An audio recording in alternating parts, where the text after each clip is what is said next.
It was kind of a combination of some of my own experiences growing up, because I would spend a lot of summers in the Okanagan with my family, and we'd go visit some family friends who had a daughter who was my age. And I just remember swimming in the Okanagan Lake, and we would kind of scare each other with stories of like the Ogopogo and, you know, just freak each other out that way.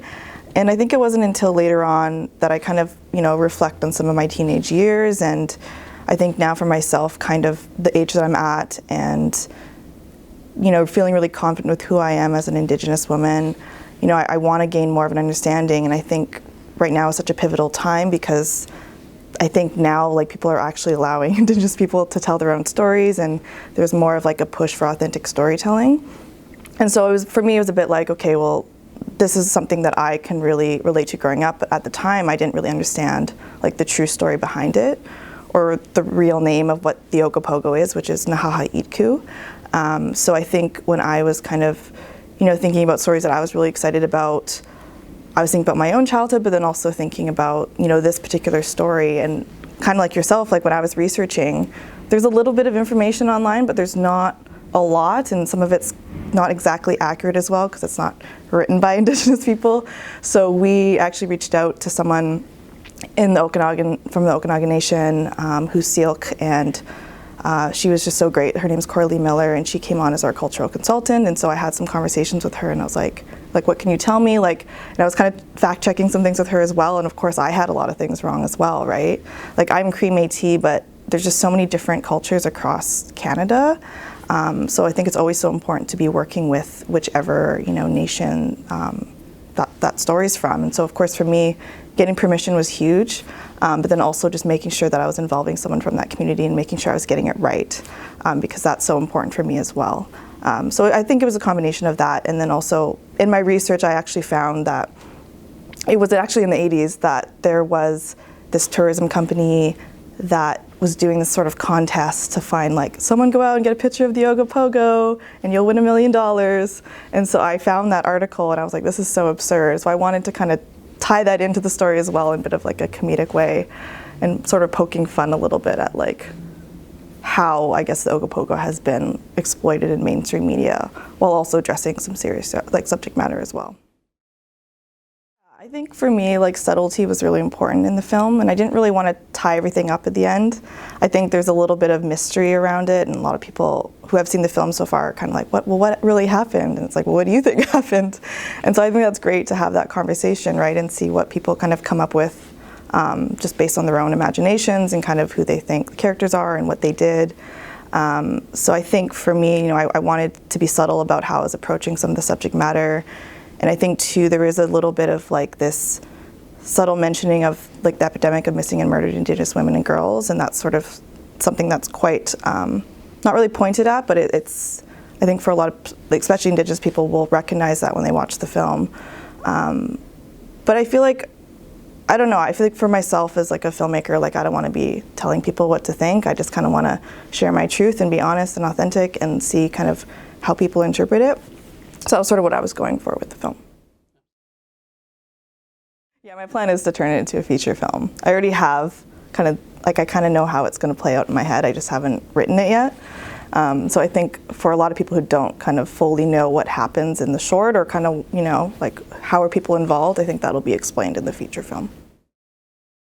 Some of them, yeah, were definitely handpicked. For example, Kiawentiio, who plays Soraya, I saw her in Beans, which was at the festival. Was it 2 years ago? 2 years ago.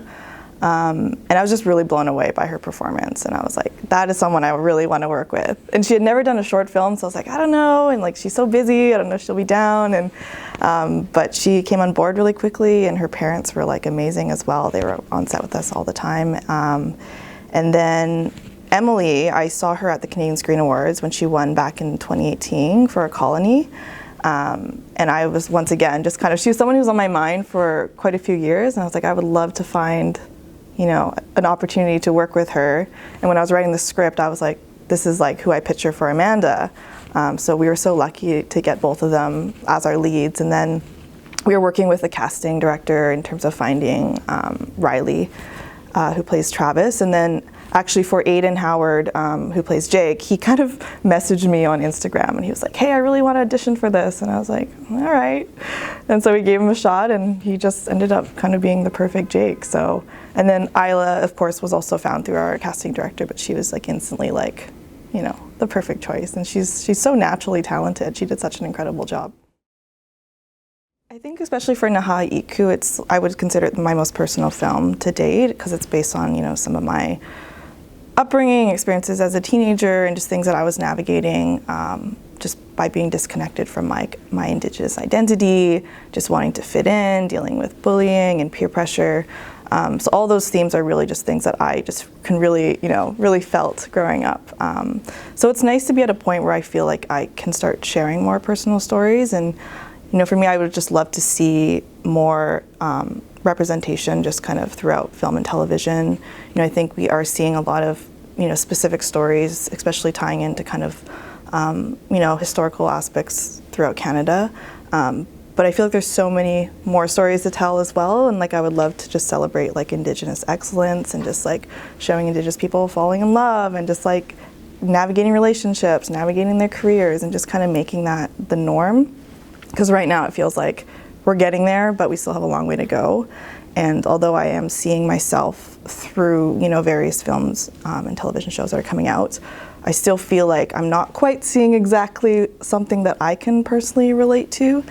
Just for example, like I didn't grow up on a reservation, you know, I live in the city. So I think I would love to see kind of more stories that I can see myself reflected in as well. So I think ultimately that's kind of what I would want to aim towards. You know, it'd be great if audiences maybe just kind of reflect on some of the stories that they've heard, you know, and maybe think about like, is this authentic? Is this, you know, accurate? Because I think this story is something that hasn't really been told from an Indigenous perspective before, and I think there's so many stories, you know, around the world that haven't really been told, maybe from that kind of group that should be telling that story.